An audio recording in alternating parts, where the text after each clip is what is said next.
morning, everyone. How are you all doing? So I'm gonna get right into this video. And I'm gonna say that this video is gonna be a lot of talking, and I probably will put some photos over my talking just to break it up so you don't have to stare at my face the whole time. But I think it's gonna be a good video, and I think I have some insight about turning your hobby into a career because I am living it right now, and I wanna share my experience with you guys. I've been wanting to make a video like this for quite some time. I think there is some things that people don't really get about this that I think more people need to understand, especially if they're trying to do this. One of my friends asked me some really great questions the other day, and I'm gonna go off of his list of questions. They are pretty much nail everything that I want to talk about. But the first thing that I want to address about turning your hobby into a career is you have to remember that you're turning your hobby into your career, and it's not as straightforward as you're good at photography, that's going to translate into money. And I think that's where people get kind of lost in this, is that they think they take good photos so that, I don't know, they make money, or this is now a job for them, or whatever, or they're popular, but that isn't the case. And I saw a video where someone talked about this, and they did a really, really good job at explaining it. So it was a wedding photographer, I can't remember the name, but I'm gonna use a similar reference like he did. So I like to make cakes a learning process, and for me, like, I just had to throw myself into it. So I've been a photographer for, let's say, 10 years. A good chunk of that was as a hobbyist, and then like everybody else, I started to make money. I've done weddings, family shoots, pretty much everything. I know I'm known as a generalist, but I know the audience on here is going to be more focused at landscape, which is definitely one of the hardest ones to turn into a business, is landscape photography.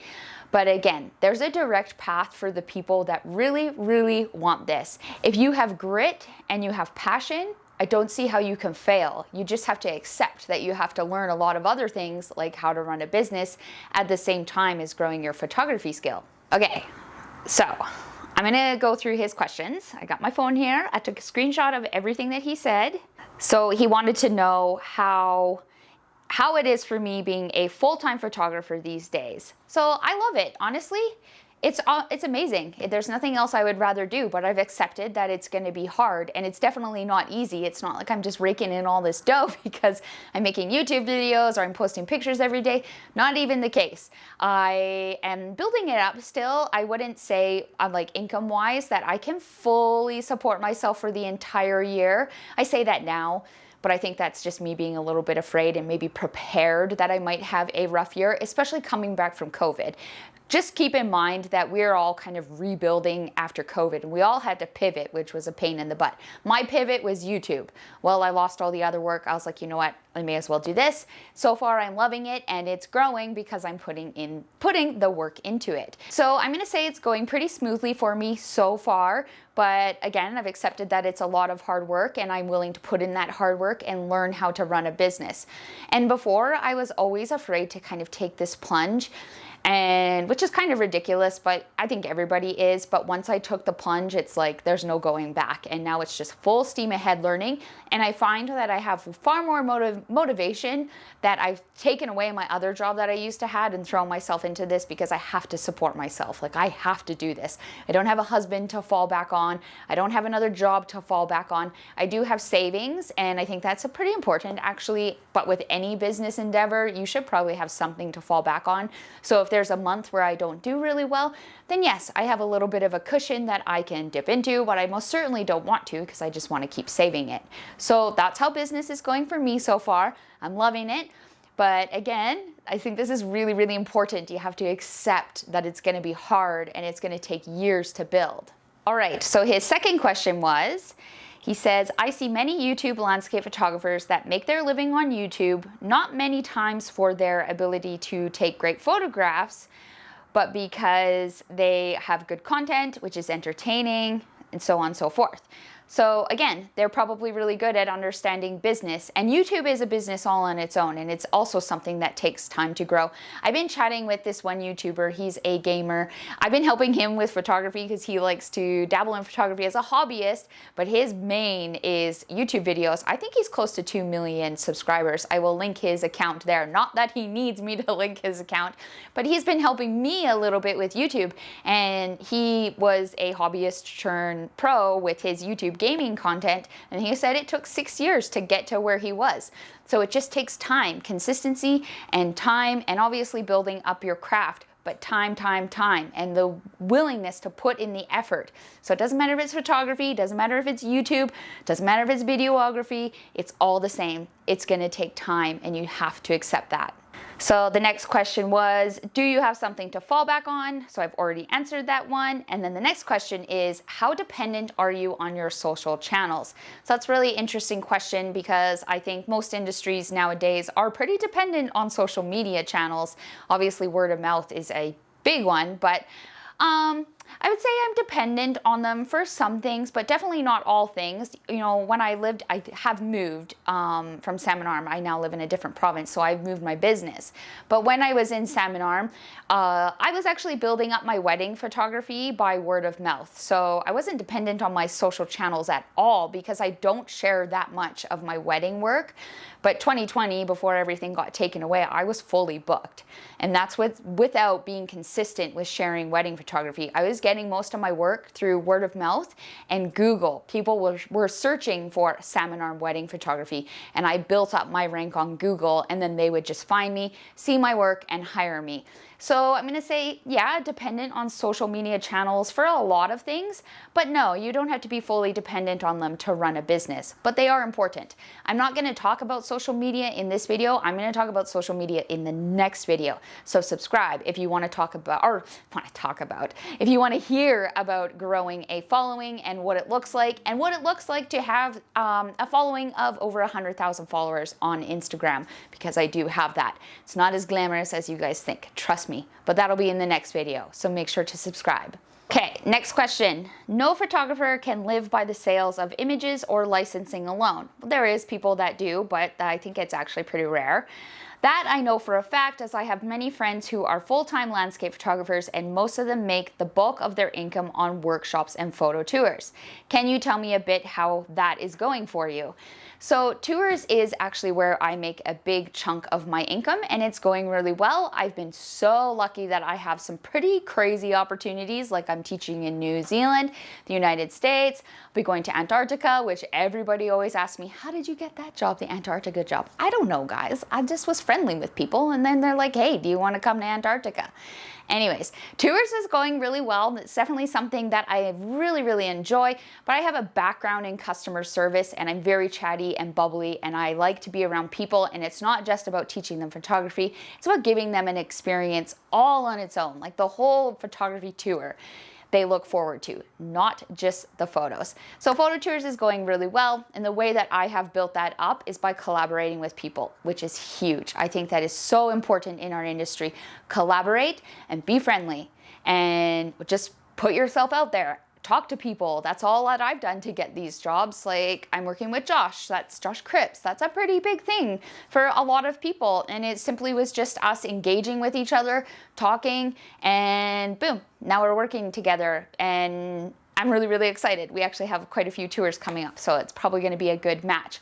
Tours is going really well. I love tours. They are very good money, but you have to do quite a bit of them to see like profit over the year. So if I could imagine, if I could do 12 of my big tours a year, that would be a pretty good job for me. But at the same time, tours are very hard to sell, because you are teaching people, you know, they're looking up to you. And this is where I think, you know, having a really good skill at photography and having that social media presence does help, because people are more likely to trust you if you look popular or you are popular. More on that though when I touch base on the social media in the next video. This is actually a huge one, and I hear so many people saying this now that they do photography as a job, or they're worried that they will no longer enjoy it. I think you just need to have the right expectations with that. Photography is my life, it's my passion, I've always loved it, but it's also my job. But I just am realistic that it's like business is business. It's hard. Some days it's really frustrating, some days it's really rewarding. I always try to make sure to set aside the time so that I can go out and shoot for myself. Like, I'm constantly shooting. Moving forward, honestly, and I can now see why other photographers have to outsource some of their work. I was just thinking about this today. Like, I'm out all morning, out of service, shooting sunrise. There's not really any time to do the behind the scenes work. When financially I can afford it and my business can afford it, I'm gonna start hiring work or outsourcing some of my work, like my social media work, emails, marketing. I just obviously need to financially get to that level. But yeah, have the right expectations with this. You're not always going to enjoy it. It's like anything else in life that you're doing. There's going to be bad days, there's going to be good days. If you have those expectations, though, I don't see how you would end up hating photography. I love it. I absolutely love it. I'll always love landscape photography. I love shooting people. Can't see myself ever not enjoying it simply because I just do it as a job now. So in reality, there is a direct path for people that want this, and there could be a bazillion excuses of why you can't do it, but there's people that are doing it that come from all walks of life. There's stay-at-home moms that are doing it. There's people who had a really cozy job and made over like $100,000 a year that quit and just pushed themselves into photography. There is a path to do it, and if you want it, then it will happen. Passion, passion, passion, passion. People love passionate people. Keep going with passion and show people your passion.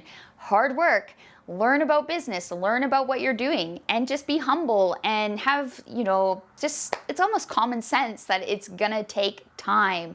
And the more work that you put into it, the more it's gonna pay off. And I know that's not the short answer of how to do this as a career, but anything in life, anything you do, any job that you want to become, there's a skill that you have to master, and to master a skill just simply takes time. But above all the business stuff, above all social media, I think the most important thing to becoming a full-time photographer is improving your skill. You need to become a master at it. If you want to profit from it, you got to be the master. You got to work your way up, and you got to be able to give people something and teach them something. It takes time. Simply just takes time. Anyways, I'm doing this journey right now, so I love sharing this sort of stuff with you guys. And if you want to support me, there's a bazillion ways you can support me. Subscribe to my YouTube channel. That's big because I'm definitely trying to grow that right now. Like this video to help push it through the algorithm. Check out all the links in my description. I'm selling gift cards. And actually, let's backtrack a little bit. One way when you become a photographer, if you want to learn how to do it as a business and you want to learn like all the behind the scenes and all that shenanigans, after you get a camera, I think the best place that you can invest your money is hiring other photographers who are already doing this full time to mentor you. So pay for a few sessions, put out the money, put out a few $100s into it. It's kind of like you're investing in your education.